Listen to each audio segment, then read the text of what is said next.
किरमिच की गेंद।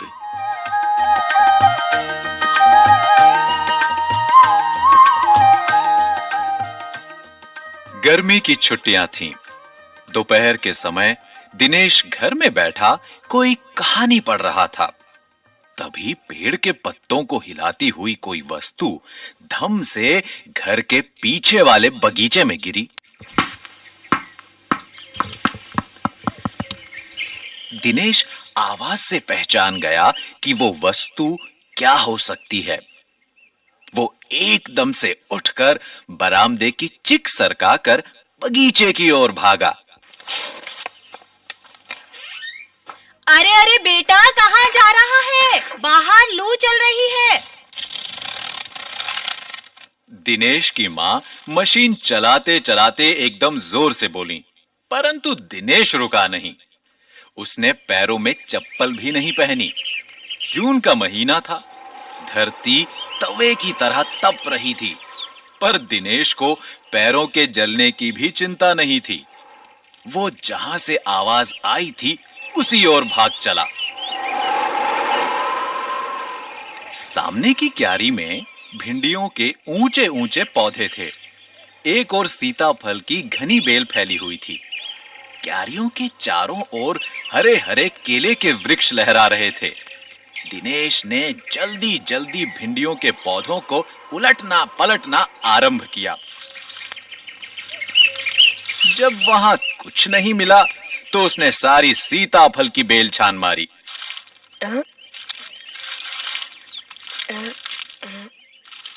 बराबर में ही घूस ने गड्ढे बना रखे थे। ढूंढते ढूंढते जब उसकी निगाह उधर गई तो उसने देखा कि गड्ढे के ऊपर ही एक बिल्कुल नई चमचमाती किरमिच की गेंद पड़ी है। आहा! दिनेश ने हाथ बढ़ाकर गेंद उठा ली। लगता था जैसे किसी ने उसे आज ही बाजार से खरीदा है। उसने उसे उलट पलट कर देखा, परंतु कुछ भी समझ में नहीं आया। नजर उठाकर उसने पास की तिमंजिली इमारत की ओर देखा कि हो सकता है किसी बच्चे ने इसे ऊपर से फेंका हो, परंतु उस इमारत के इस ओर खुलने वाले सभी दरवाजे और खिड़कियां बंद थे। छत की मुंडेर से लेकर नीचे तक तेज धूप चिलचिला रही थी। फिर कौन खरीद सकता है नई गेंद? दिनेश ने सुधीर, अनिल, अरविंद, आनंद, दीपक सभी के नाम मन में दोहराए। यदि गेंद खरीदी भी है तो इस दोपहरी में से नीचे कौन फेंकेगा? हो ना हो ये गेंद बाहर से ही आई है। उसने सड़क पर बने गोल चक्कर के बगीचे की ओर देखा, परंतु वहां पर केवल 2-4 गायें ही दिखाई पड़ी जो पेड़ों के नीचे सुस्ता रही थीं। उसे ध्यान आया कि जाने कितनी बार अपने मोहल्ले के बच्चों की गेंदें क्रिकेट खेलते हुए दूर चली गईं और फिर कभी नहीं मिली। एक बार तो एक गेंद एक चलते हुए ट्रक में भी जा पड़ी थी। तभी भीतर से मां की आवाज आई, अरे दिनेश, तू सुनेगा नहीं। सब अपने अपने घरों में सो रहे हैं और तू धूप में घूम रहा है। दिनेश गेंद को हाथ में लिए हुए भीतर आ गया।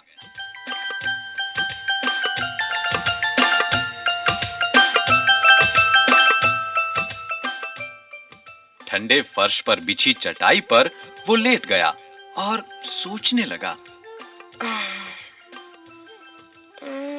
भले ही गेंद मोहल्ले में किसी की ना हो, परंतु ईमानदारी इसी में है कि एक बार सबसे पूछ लिया जाए।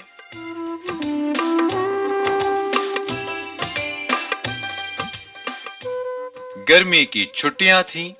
बच्चों ने खेलने की सुविधा को ध्यान में रखते हुए एक क्लब बनाया हुआ था।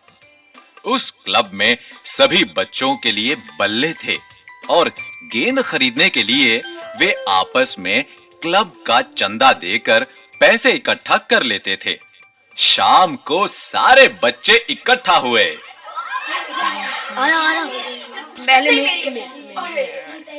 दिनेश ने सभी से पूछा, मुझे एक गेंद मिली है। हाँ? अगर तुम में से किसी की गेंद खो गई हो तो वह गेंद की पहचान बताकर गेंद मुझसे ले सकता है। तभी अनिल बोला, गेंद तो मेरी खो गई है। कब खोई थी तेरी गेंद? यही कोई 4 महीने पहले। तो वह गेंद तेरी नहीं है। दिनेश ने कहा। फिर वो मेरी होगी। सुधीर ने तुरंत उस पर अपना अधिकार जताते हुए कहा। वो कैसे? दिनेश ने पूछा।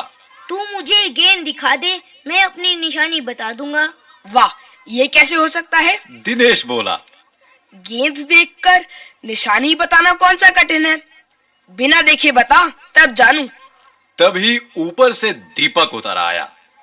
दीपक अपना मतलब सिद्ध करने तथा अवसर पड़ने पर सभी को मित्र बना लेने में चतुर था।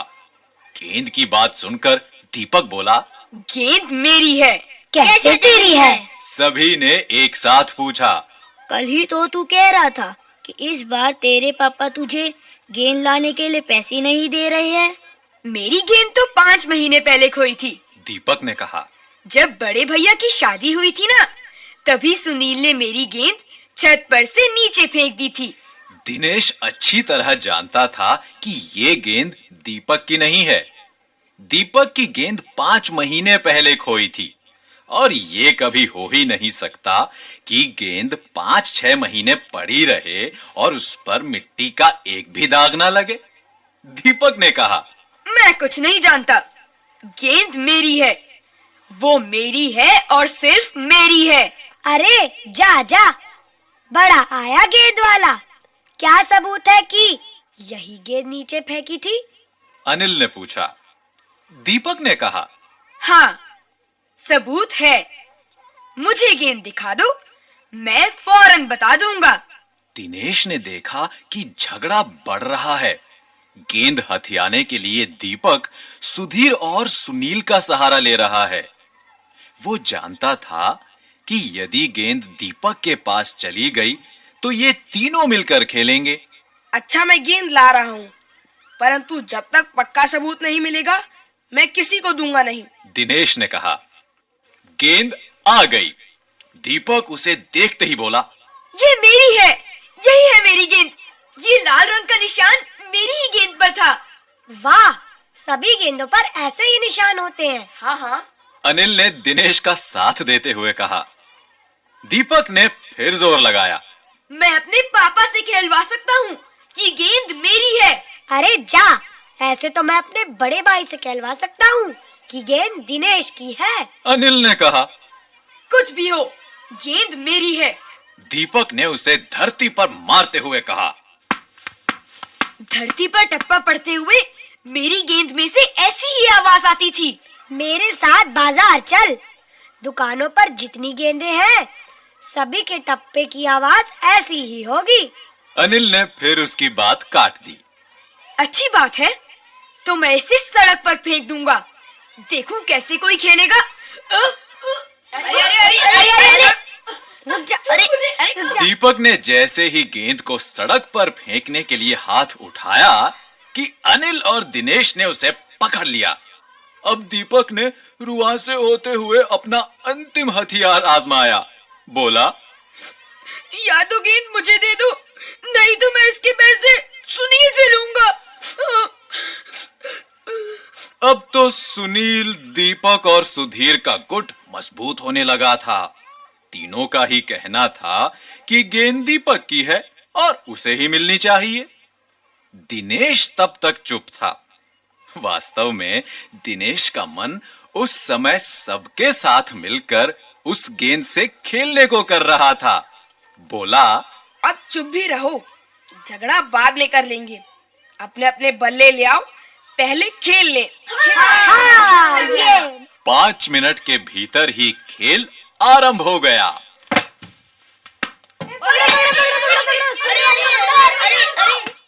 अभी 2-4 बार ही खेला था कि वो चमकदार नई गेंद एकदम जोर से उछली और दरवाजा पार कर सड़क पर जाते हुए एक स्कूटर में बनी सामान रखने की जालीदार टोकरी में जा गिरी। स्कूटर वाले को शायद पता भी नहीं चला। तेजी से चलते हुए स्कूटर के साथ गेंद भी चली गई। बच्चे पहले तो चिल्लाते हुए स्कूटर के पीछे भागे,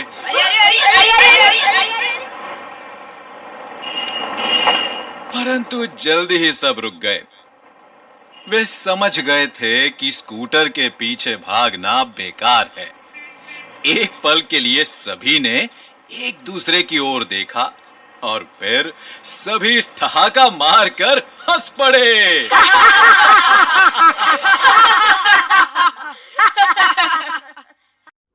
तो प्यारे बच्चों, अभी आपने कहानी सुनी किरमिच की गेंद। अब हम उस कहानी से जुड़े कुछ प्रश्न उत्तर करते हैं।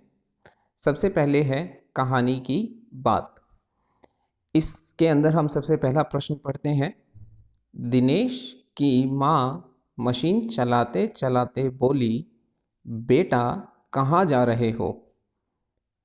दिनेश की माँ कौन सी मशीन चला रही होंगी? दिनेश की माँ हो सकता है सिलाई मशीन चला रही हो। तुमने इस मशीन को कहाँ कहाँ देखा है? क्या तुमने सिलाई मशीन देखी है? हो सकता है आपके घर में आपकी मम्मा भी इस्तेमाल करती हो, या आप जहाँ पर अपने कपड़े बनवाने के लिए जाते हो वहाँ पर भी सिलाई मशीन का इस्तेमाल आपने होते हुए देखा होगा। तो इस प्रकार से सिलाई मशीन अलग अलग जगह पर आप देख सकते हैं। अगला प्रश्न, दिनेश ने सारी सीताफल की बेल छान मारी। दिनेश क्या खोज रहा था? बताओ बच्चों। हाँ, बिल्कुल सही। दिनेश किरमिच की गेंद ढूंढ रहा था। दिनेश को कैसे पता चला होगा कि क्यारी में वही चीज गिरी है? क्योंकि बच्चों, दिनेश क्रिकेट खेलता था तो उसे पता था कि बॉल की गिरने की आवाज किस तरीके से होती है। आगे देखते हैं। दिनेश अच्छी तरह जानता था कि गेंद दीपक की नहीं है। दिनेश को यह बात कैसे पता चली कि गेंद दीपक की हो ही नहीं सकती? क्योंकि दिनेश ने कहा कि गेंद 5 महीने पुरानी है, पर गेंद तो एकदम चमचमाती थी और वह गेंद को पाना चाहता था, इसीलिए दीपक बार बार गेंद को अपनी बता रहा था। अब दोबारा सुनिए इस प्रश्न का उत्तर। दीपक बार बार गेंद को अपनी क्यों बता रहा होगा? क्योंकि दीपक उस गेंद को पाना चाहता था। अब आगे हम जानते हैं गेंद किसकी। गेंद किसकी हो सकती है, पता लगाएंगे। दीपक ने गेंद को अपना बताने के लिए उसके बारे में कौन कौन सी बातें बताई? दीपक ने कहा कि उसकी गेंद 5 महीने पुरानी है। साथ ही उसने कहा कि मैं अपने पापा से भी ये बात कहलवा सकता हूं, और तो और मेरी गेंद से भी ऐसे ही टप्पे की आवाज आती है जैसे इस गेंद से आती है। अब भला ये चीजें तो हर एक गेंद के साथ होती हैं, तो इस तरीके से तो हम नहीं मान सकते कि वो गेंद दीपक की होगी। अब अगला सवाल, अगर दीपक और दिनेश गेंद के बारे में फैसला करवाने तुम्हारे पास आते तो तुम गेंद किसको देती? यह भी बताओ कि तुम यह फैसला किन बातों को ध्यान में रख के करती? अब देखो, दीपक और दिनेश में सबसे बड़ा अंतर है कि दिनेश ने सच्चाई बोली और उसने सबके सामने गेंद के मिलने की बात बताई। इस तरीके से दिनेश एकदम सच्चा और सही था। तो मेरे अनुसार अगर मैं ये गेंद का फैसला करता तो मैं ये गेंद दिनेश को ही देता। आप किसको देते? आप अपने अनुसार उत्तर लिखिएगा। अब आगे देखते हैं गेंद की कहानी।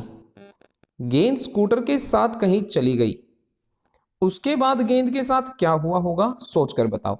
अब ये कहानी आपको आगे सोचनी है और यहीं से आपको लेखक बनने का मौका मिलेगा, यानी कि अब आप खुद अपनी कहानी लिख सकते हैं।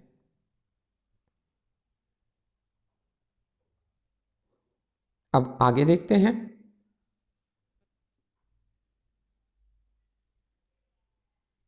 पहचान।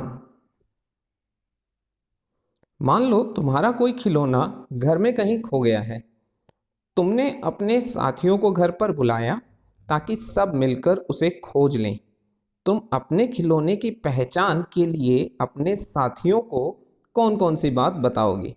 आप ध्यान से देखिएगा। इसके लिए आप घर पे भी इस खेल को खेल सकते हैं। आप कोई अपना खिलौना इधर उधर छुपा दीजिए और अपने मम्मी पापा से कहिए कि उस खिलौनों को ढूंढ कर लेकर आए, और ढूंढ कर लाने के बाद अब आपके मम्मी पापा आपसे सवाल पूछेंगे कि वो खिलौना कैसा है, दिखने में कैसा है, कितना पुराना है, किस चीज़ के लिए इस्तेमाल किया जाता है। इस तरीके से आप घर में भी ये खेल खेल कर और चीज़ों की विशेषताओं को पहचान सकते हैं। तो ये गतिविधि आप घर में अपने परिवार के लोगों के साथ खेल सकते हैं। आगे देखते हैं।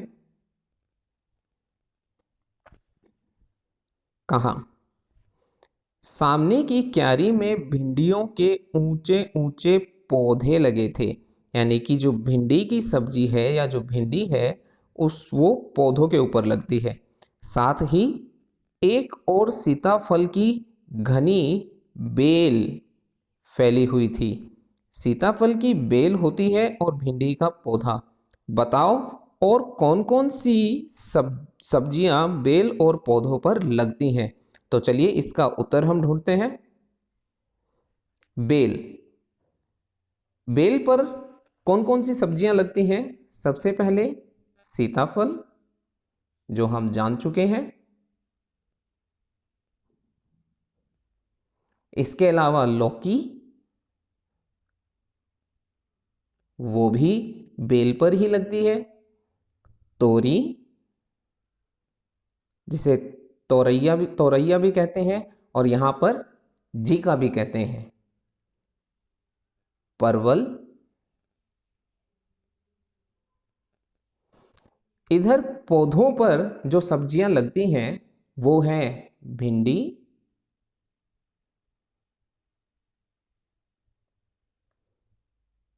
बैंगन,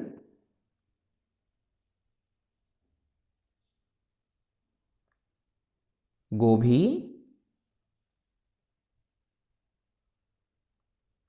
और मिर्च।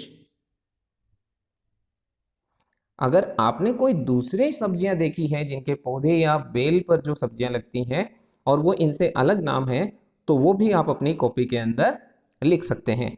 अब आगे चलते हैं। तरह तरह की गेंदें। गेंद के अनेक रंग रूप होते हैं। अलग अलग खेलों में अलग अलग प्रकार की गेंदों का इस्तेमाल किया जाता है। नीचे दी गई जगहों में खेलों के अनुसार गेंदों की सूची बनाओ। अब क्रिकेट के अंदर किरमिच की गेंद का इस्तेमाल होता है। तो अगर मैं पूछूं कि हॉकी के अंदर कौन सी गेंद का इस्तेमाल होता है? रबड़ वाली गेंद का इस्तेमाल होता है।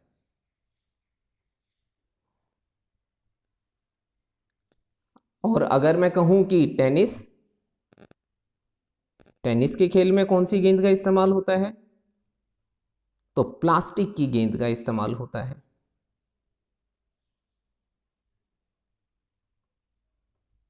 साथ ही अगर मैं कहूं कि वॉलीबॉल,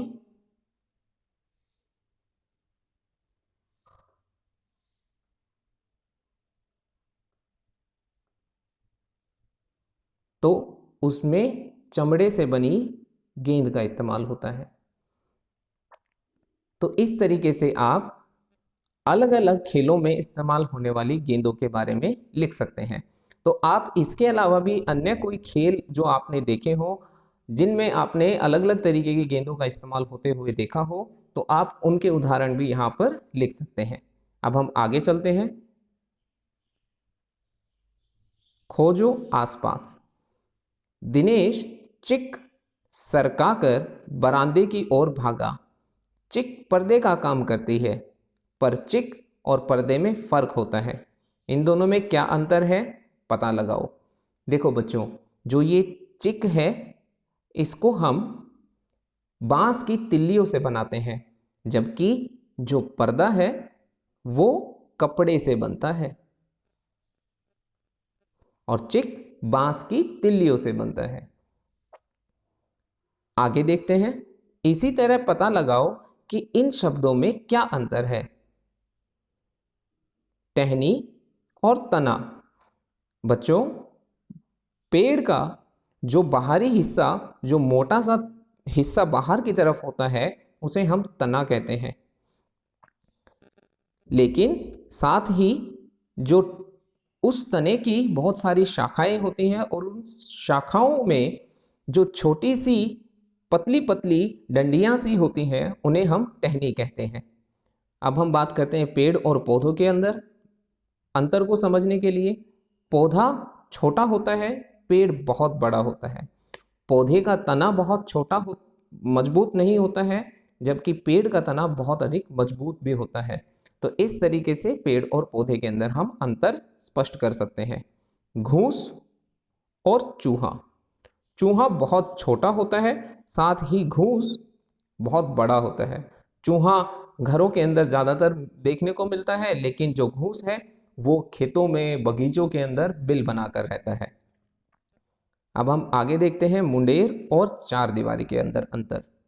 मुंडेर जो घर की छत होती है बच्चों, उसके चारों तरफ जो एक दीवार, छोटी ऊंची सी दीवार बनाई जाती है, जो अधिक ऊंची नहीं होती है, उस दीवार को हम मुंडेर कहते हैं। जबकि चार दीवारी हम उसको कहते हैं जब हम किसी जमीन के चारों तरफ घेराव करते हैं, तो उसे हम चार दीवारी कहते हैं। और मुंडेर छत के ऊपर एक छोटी सी दीवार जो बनाई जाती है चारों तरफ, ताकि कोई बच्चा नीचे ना गिर जाए, तो उसे हम मुंडेर कहते हैं। आगे चलते हैं। चिक सरकंडे से भी बनती है और तिल्लियों से भी।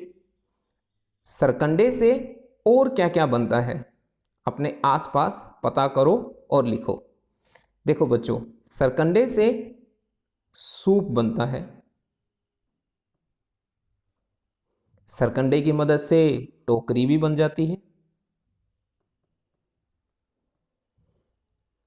हम सरकंडे से कलम भी बनाते हैं। जब बचपन में हम तख्ती का इस्तेमाल करते थे, तो सरकंडे की मदद से ही कलम बनाई जाती थी, और सरकंडे की मदद से आप चटाई भी बना सकते हैं। तो इस प्रकार सरकंडे से बहुत सारी चीजें बनाई जा सकती हैं। आगे चलते हैं। क्लब बनाए। मान लो तुम्हें अपने स्कूल में एक क्लब बनाना है जो खेल कूद में कार्यक्रमों की तैयारी करेगा। इस क्लब में शामिल होने और इसको चलाने आदि के बारे में नियम सोचकर लिखो। तुम्हारे विचार से इस क्लब को अच्छी तरह चलाने के लिए नियमों की जरूरत है या नहीं? अपना जवाब का कारण भी बताओ। तो अब आप एक क्लब बनाने जा रहे हैं, तो आपको सोचना है कि उस क्लब के अंदर हमें जो कार्यक्रम करने हैं खेल कूद के, उनको हम किस तरीके से आयोजित करें। उस खेल कूद के कुछ नियम होने भी चाहिए, या बिना नियम के ही प्रोग्राम को हम आगे बढ़ाएं। तो ये सब चीजें सोचकर आपको खुद अपना एक क्लब बनाना है। आप उस क्लब का एक अच्छा सा नाम भी रख सकते हैं, जैसे fit student fit school, fit student and hit school. Hindi में आप लिख सकते हो स्वस्थ बच्चे और समृद्ध स्कूल। तो इस प्रकार से आप अपने क्लब का और भी कोई सुंदर नाम सोचकर लिख सकते हैं, और उसमें किस तरीके से आप खेलों को आयोजित करेंगे उन नियमों को लिखने की कोशिश करिएगा। इस क्लब को बनाने में या नियमों को बनाने में आप अपने मम्मी पापा की भी मदद ले सकते हैं। आगे चलते हैं। 1 2 3। दिनेश ने तिमंजिली इमारत की ओर देखा। जिस इमारत में 3 मंजिलें हो उसे तिमंजिली इमारत कहते हैं। बताओ तो इन्हें क्या कहेंगे? चलो देखते हैं। जिस मकान में 2 मंजिलें हो उसे हम कहेंगे 2 मंजिला। क्या कहेंगे बच्चों? 2 मंजिला, 2 मंजिला इमारत। जिस स्कूटर में 2 पहिए हो, दुपहिया वाहन। जिस झंडे में 3 रंग हो, तिरंगा झंडा, हमारे देश का झंडा। जिस जगह पर 4 राहें मिलती हो उसे हम कहते हैं चौराहा। क्या कहते हैं बच्चों? चौराहा। जिस स्कूटर में 3 पहिए हो उसे हम क्या कहते हैं? तिपहिया वाहन। तो हम आगे की बात करते हैं। सब्जी एक, नाम अनेक। एक ही सब्जी या फल के नाम अलग अलग स्थान पर अलग अलग होते हैं। ऐसे कुछ नीचे नाम दिए गए हैं, जैसे सीताफल, उसे काशी फल भी कहते हैं, कांदा, बैंगन, बटाटा, नेनुआ, अमरूद, तोरी, कुम्हड़ा, शरीफा, घिया, तरबूज। तो अब आपको पता लगाना है कि तुम्हारे घर, शहर या कस्बे में इन शब्दों के कोई और भी नाम है या नहीं। अर्थात बताओ कि तुम्हारे घर या शहर या कस्बे में इनमें से कौन कौन से शब्द इस्तेमाल किए जाते हैं। बाकी नामों का इस्तेमाल किन किन स्थानों पर होता है पता करो। तो इसके लिए आप अपने माता पिता की मदद लेंगे और इन सभी शब्दों का पता लगाएंगे कि कहां पर कौन से शब्द, कौन सी सब्जी को किस नाम से बुलाया जाता है। जैसे मैंने यहां पर देखा, टमाटर को भिलाई कहते हैं। तो इस प्रकार से अलग अलग जगह पर एक ही सब्जी के अलग अलग नाम हो सकते हैं। तो आपको भी पता लगाना है कि इन शब्दों का इस्तेमाल कहां कहां पर होता है। तो प्यारे बच्चों, आज की क्लास यहीं समाप्त होती है।